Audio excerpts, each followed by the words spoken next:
咗呢？咁係最舒服㗎啦。唔中意就係掘地啦，即係學啦，或者想咬你啦，好明顯啦。我諗大家都知道佢唔中意嘅係點樣。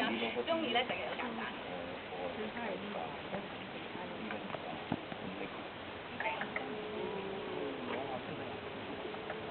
同埋當你按摩嘅時候咧，記住咧係慢嘅，嗰個速度係慢啲，係啦，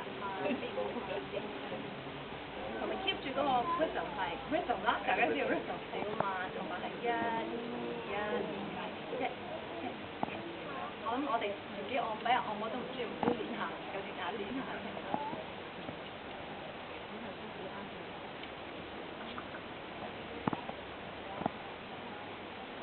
你可以慢少少，再慢啲。